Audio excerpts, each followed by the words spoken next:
Es el lunes y para iniciar muy bien la semana vamos a enlazarnos con el licenciado Manuel Andrade Díaz. La entrega de esta semana le vemos y les escuchamos con mucha atención, licenciado. Adelante. Gracias, mi querido Ángel. Buenos días. Me da mucho gusto saludarte y saludar también a la gentil audiencia que todos los lunes nos regala un ratito de su tiempo para poder comentar y destacar algunos temas que me parece son de relevancia. Bueno, el tema obligado para hablar esta semana es el que estamos viendo con esta guerra entre Ucrania, Rusia y en medio la organización del Tratado del Atlántico Norte, Estados Unidos y todo el bloque que encabeza esta otra parte importante de los gobiernos del mundo. Y bueno, así como en los últimos meses de 1989, para quienes todavía no habían vivido esa época, ese año fue un año muy importante en la vida de la humanidad porque cambió drásticamente el equilibrio mundial.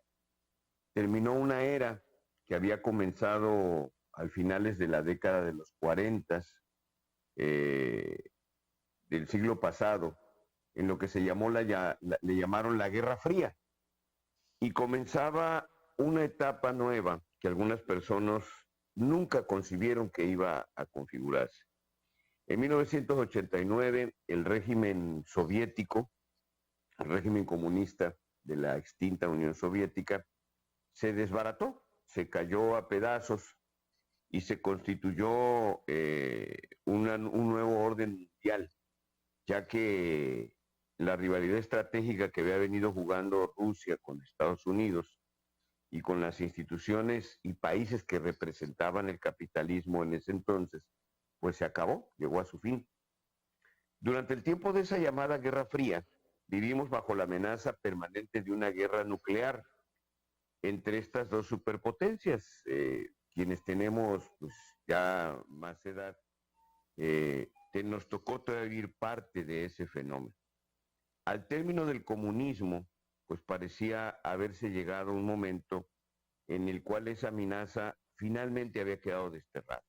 Durante casi medio siglo el mundo se anduvo moviendo en función del conflicto entre capitalismo y socialismo. Y ese hecho realmente era un contrapeso importante porque modulaba la vida social del mundo. Se presentó desde el derrocamiento de gobiernos democráticos propiciados por Estados Unidos, que intervinieron en América Latina, por ejemplo, y conflictos tan críticos y trascendentes como la guerra de Corea o la guerra de Vietnam. Hoy estamos quizás ante el fin de aquella ilusión que comenzó en el 89, no porque se haya revivido un enfrentamiento o una discusión entre capitalismo y comunismo, porque eso ya es un tema que ya quedó rebasado y ya forma parte de la historia, sino más bien pareciera que estamos ante los afanes imperialistas nuevamente de Rusia, lo cual puede sin duda configurar una nueva época. El país que gobierna Putin es un país muy disminuido de lo que era anteriormente. Es quizá un poquito poblacionalmente más grande que México. Su economía se contrajo muchísimo porque el valor de su PIB es un poquito mayor que el de Italia, por ejemplo, y es la treceava parte de lo que es Estados Unidos. A pesar de eso, Rusia sí tiene una ventaja, es una potencia nuclear, es una potencia militar, pero además ahorita está en un tono amenazante como país. Ya le advirtió, por ejemplo, a Suecia, le advirtió a Finlandia, que si ingresan a la OTAN, pues pueden haber consecuencias militares graves para ellos. O sea, ya está Putin agarrando una actitud bélica, grosera, amenazante, agresiva, no nada más con Ucrania, sino con muchos otros países del mundo. Eh, Puede ser también que esto cambie a raíz de que conozcamos la definición de China, que ahorita pues pareciera que le está dando por su lado a Rusia, pero sin embargo China está condicionado porque su principal enemigo o socio comercial sigue siendo Estados Unidos y eso va a condicionar sin duda mucho de lo que va a pasar en las próximas semanas. Pero en la medida cualquiera que ésta sea, lo que a nosotros nos debe de preocupar es dónde va a estar ubicado México en todo este conflicto. El lenguaje diplomático tradicional sobre el que se ha montado este gobierno, que es la doctrina Estrada, que habla de la no intervención en los asuntos de otros países o de otras naciones, yo creo que ya quedó rebasado, porque México va a tener necesariamente que tomar partido en los próximos meses en relación con este nuevo alineamiento internacional. Si se pretende establecer una posición como se hizo anteriormente de ser un país no alineado, allá en la época de los 70s, como cuando fue con Luis Echeverría, se estará prácticamente actuando en contra de Estados Unidos y de sus aliados. Y lamentablemente nuestro país no está en condiciones actualmente de tomar ese papel, porque es una situación muy delicada la que viviríamos en la historia actual.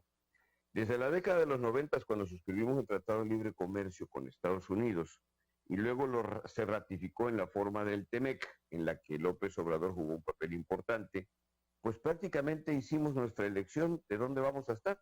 La economía y la vida del país quedó configurada sobre la base de esa elección.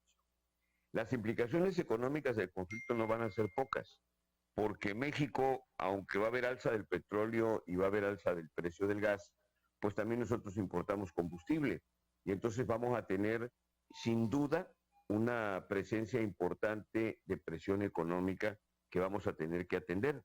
El presidente dice que tiene un plan alternativo para blindar la economía del país que hasta ahorita nadie conoce, pero que lo que pretendería o lo que la lógica indica es que tiene que garantizar primero el abasto de combustibles, de energéticos, que tiene también que tener un mejor control de calidad para no tener fallas en la infraestructura de almacenamiento. Lo vimos cuando pasó con lo del huachicol, ¿no? Cuando hubo la famosa guerra contra el huachicol, hubo una gran escasez de combustibles en todo el país y hubo una gran escasez de gas en muchas partes del país, por lo cual no tenemos una infraestructura de almacenamiento, es lo que esto denunció.